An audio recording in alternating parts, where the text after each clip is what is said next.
Dalawang hinihinalang miyembro ng Daula Islamia Maute Group ang mga natukoy na suspect sa pambobomba sa Mindanao State University sa Marawi City. Nahuli kam sila habang palabas ng MSU Gymnasium bago ang pagsabog. May unang balita si Mav Gonzalez. Matapos ang malagim na pagpapasabog sa Mindanao State University sa Marawi City kung saan 4 ang nasawi. Tinukoy na ang pagkakakilanlan ng 2 sa mga sospek. Pareho silang miyembro umano ng teroristang grupong Daula Islamia Maute at wanted para sa iba't ibang kaso. Eksperto raw sa Improvised Explosive Device o IED ang unang sospek na si Kadapi Mimbesa alias Engineer. Siya yung nakaputing long sleeves na nakuna ng CCTV habang paalis ng MSU Gymnasium pasado alas 7 ng umaga nitong linggo. Ang naka-black na kasunod niya, si Arsani Membisa alias Katab, Hatab at Lapitos. Sa salaysay ng mga nakatabi ni alias Engineer, nakilala nila ang sospek dahil kakagraduate lang umano nito sa MSU. Kilala raw itong mabait at namamansin, pero nung araw na yon, hindi sila binati at tila tensyonado. Nakilala niya sa mata itong taong ito, pati yung physical build, pati yung height niya. Bago po nangyari yung pagsabog, ay nakita po sila itong 2 nating POIs na papalabas ng MSU.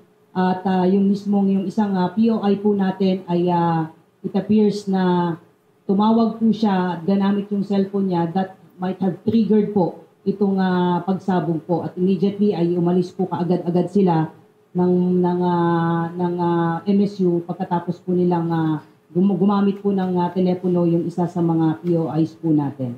Nakita rin po doon sa mga backtracking natin na umalis na po sila papalabas po ng MSU. Ang isa po nating suspect ay si Kadapi Mimbesa alias Engineer. Siya po yung may dala po na nakita na bag na pinaniniwalaan natin pong pinaglalagyan po ng bomba po. Nag-alok ng dagdag na pabuya ang pamahalaan sa makapagtuturo sa mga sospek bukod pa sa 600,000 pesos. May ikatlo ring hindi pa nakikilalang sospek na miyembro rin umano ng Maute Group at nagsilbing lookout. Sa Senado, nagbigay ng briefing ang Defense at Security Sector sa mga senador sa pamamagitan ng executive session, ongoing ang manhunt para sa mga nasa likod ng pagsabog. Talagang nagkakaroon ng radicalization muli after Marawi Siege. No? Ito yung mga kamag-anak sa mga namatay, kamag-anak at mga kaibigan sa mga namatay dun sa Marawi Siege.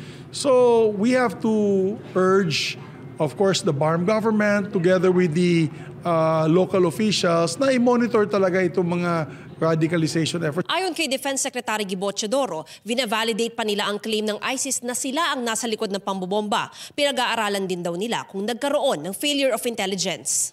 We are looking at all angles, no?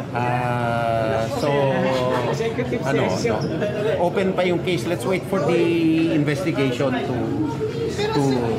lahat naman ng pwedeng gawin, ginagawa ng PNP at AFP, no? Ang PNP, kinumpirmang nagkaroon ng 7 bomb scare sa Metro Manila at Laguna. 6 dito ang sa NCR, kabilang ang ilang tanggapan ng gobyerno. Pare-pareho namang negatibo ang resulta ng ginawang paggalugad ng mga otoridad. Ito ang unang balita. Mav Gonzalez para sa GMA Integrated News. Mga kapuso, para una ka sa mga balita, mag-subscribe sa GMA Integrated News sa YouTube. Sa mga kapuso abroad, subaybayan niyo po kami sa GMA Pinoy TV at sa www.gmanews.tv.